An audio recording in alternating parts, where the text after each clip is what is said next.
सभी भाई बहनों को मेरा प्रणाम, नमन, वंदन।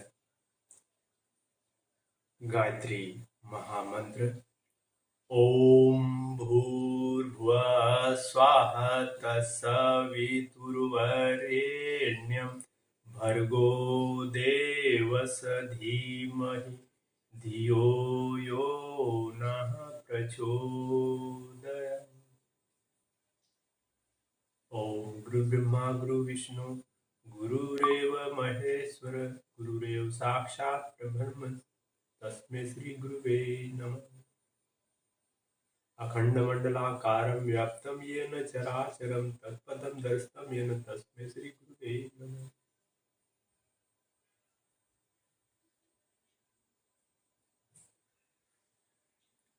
योग साधना सरलतम किंतु महत्वपूर्ण है।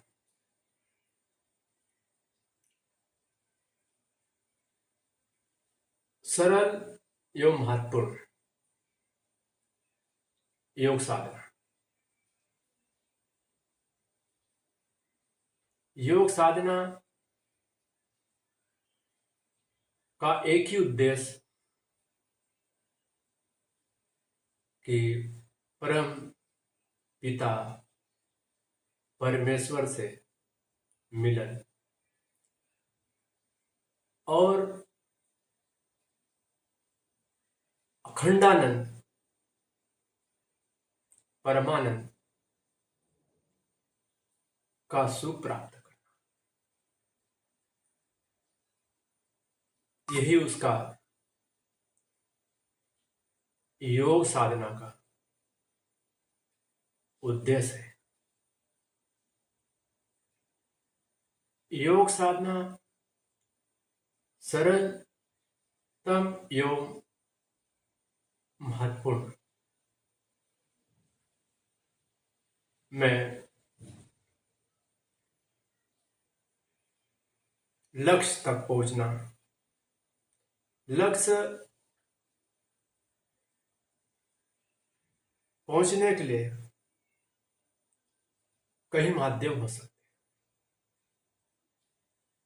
जैसे एक स्थान जो केंद्र बिंदु है, एक स्टेशन है, उस स्टेशन पे पहुंचने के लिए कई रास्ते होते हैं। सड़क मार्ग, वायुयान, रेल मार्ग, पैदल, साइकिल, पगडंडी, राजमार्ग, पहुंचने के कई मार्ग और कई माध्यम। उसी प्रकार हमारे लक्ष्य तक, हमारे आराध्य तक पहुंचने के भी योग साधना के कई माध्यम हैं। भक्ति योग, राजयोग, क्रिया योग, हठ योग, लय योग, मंत्र आदि प्रकार के योग है। चूंकि सभी का लक्ष्य एक ही है कि परमानंद की, अखंडानंद का सुख कैसे प्राप्त किया जाए।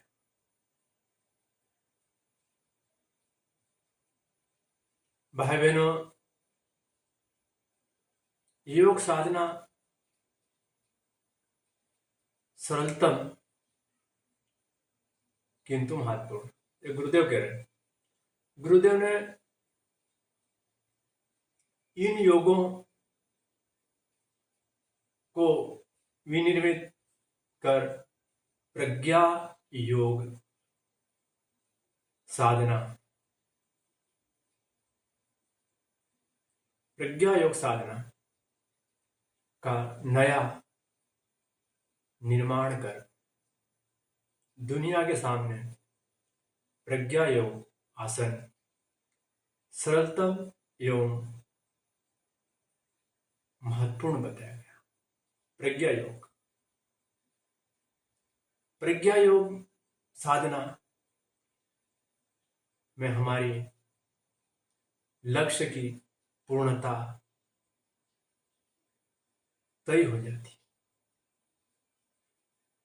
प्रज्ञा योग साधना में गुरुदेव ने यह बताने का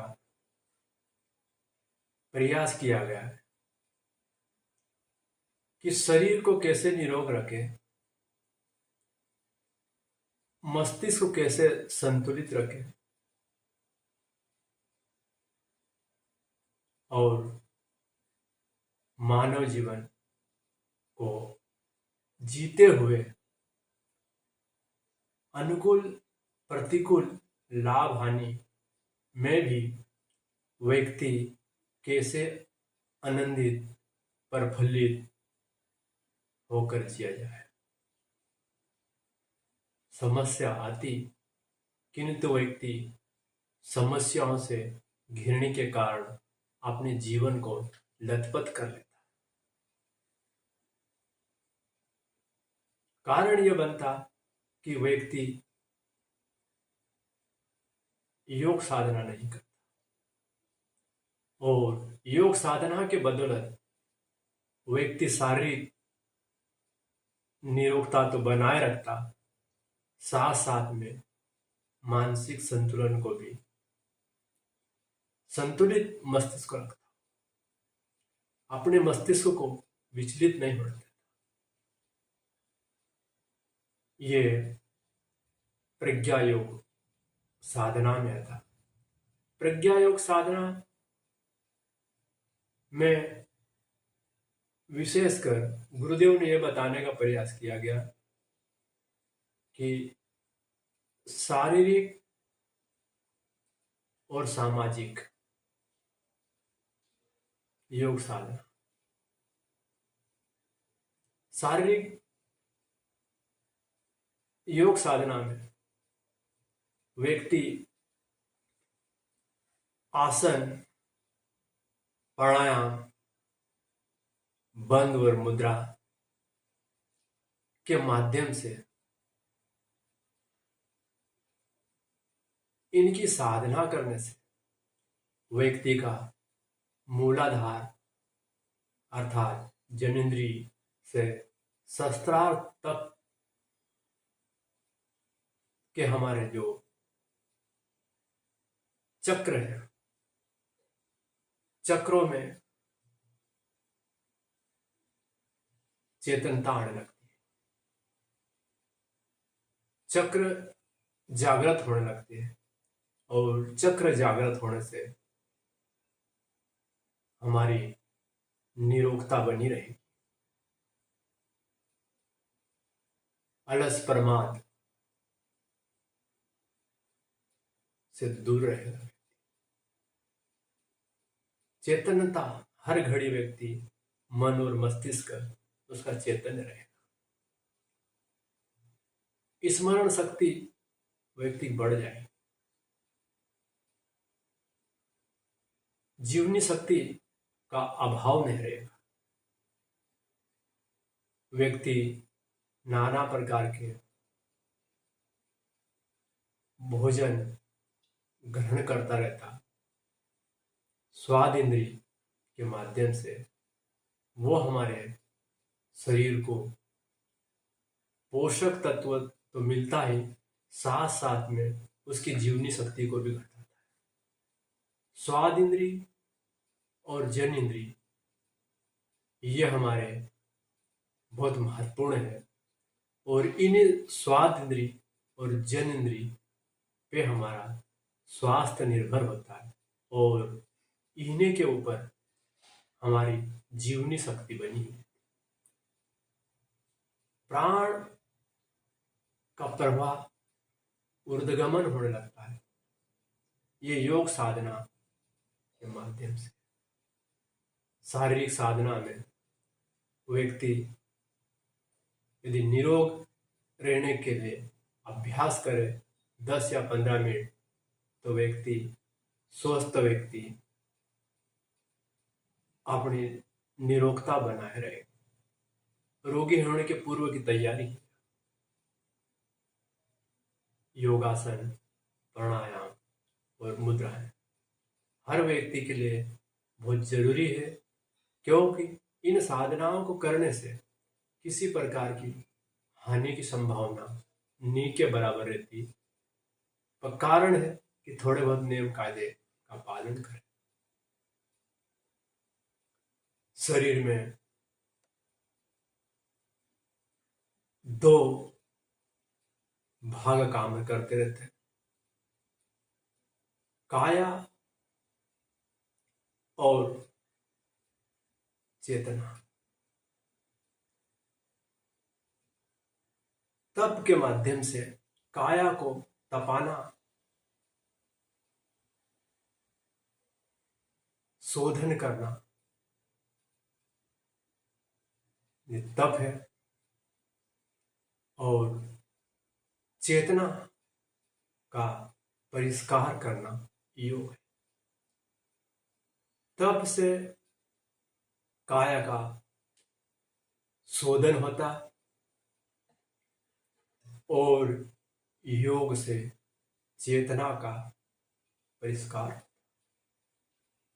ये दो लेफ्ट और राइट, काया और चेतना, दोनों ये हमारी शरीर की, मस्तिष्क की गतिशीलता बनाए रखती। और तप के माध्यम से व्यक्ति का निखार आता, शोधन हो जाता। और योग के माध्यम से हमारी जीवात्मा का परमात्मा से लघु का विभु में, नर से नारायण में, वेष्टि का समष्टि। यह मिलन की प्रक्रिया चल पड़ती। समर्पण, विसर्जन, विलय की प्रक्रिया योग यानी जोड़ना। दो चीज जुड़ने से तीसरी का प्रादुर्भाव, मिलन। मिलन को भी योग कहते हैं। तप और योग, ये जो हमारे चेतनात्मक योग व्यक्ति को एक दूसरे से जुड़ने के लिए,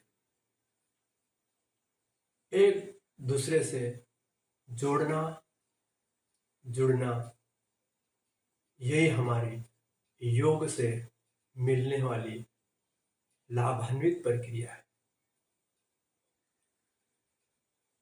व्यक्ति को जीवन जीने के लिए तप की भी अनिवार्यता है और योग की भी। यदि व्यक्ति तप नहीं करेगा तो उस तप निखार नहीं आएगा, शोधन नहीं हो पाएगा। शोधन अर्थात हमारी मलिनता को हटाना। मलिनता यदि व्यक्ति की हट गई तो व्यक्ति में निखार, ओज, तेज और वर्चस्व का प्रादुर्भाव होने लगेगा। और योग क्रिया से हमारा परम पिता परमेश्वर से मिलन की प्रक्रिया चल पड़ती। ये हमारे प्रज्ञा योग साधना से व्यक्ति को शरीर से अतीन्द्रिय क्षमताओं का जागरण का प्रादुर्भाव हो जाता है। शरीर पंच तत्वों से बना है। त्वचा, मांस, रक्त,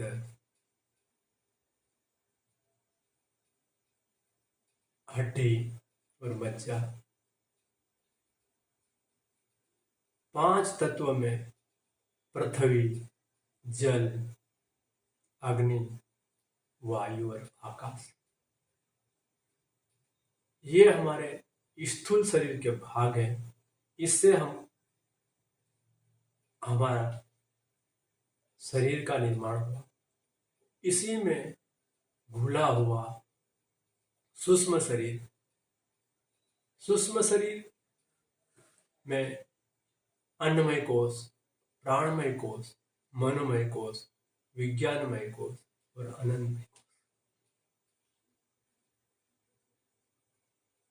इनकी क्रियाशीलता के लिए 5 प्राण, प्राण, अपान, सामान, उदान और व्यान। इस प्रकार हमारे जो काया को संचालन करने के लिए 5 प्राण के साथ साथ में तन मात्रा है, रस अनुभूति, जो अनुभूति होने लगती है, तन की मात्रा, तन मात्रा है, गंध, रस, रूप, स्पर्श और शब्द, इनकी योग साधना के माध्यम से व्यक्ति को शरीर में निष्क्रियता के जगह चेतनता आने, आरोग्यता के स्थान पे व्यक्ति रोगी तो व्यक्ति ठीक होने लगेगा, साथ साथ में जो निरोगी है वह व्यक्ति अपने जीवन काल तक चिरंजीवी जैसे बनने की संभावना बन जाती। योग साधना जीवन के लिए सरल एवं महत्वपूर्ण है। ओम शांति शांति शांति।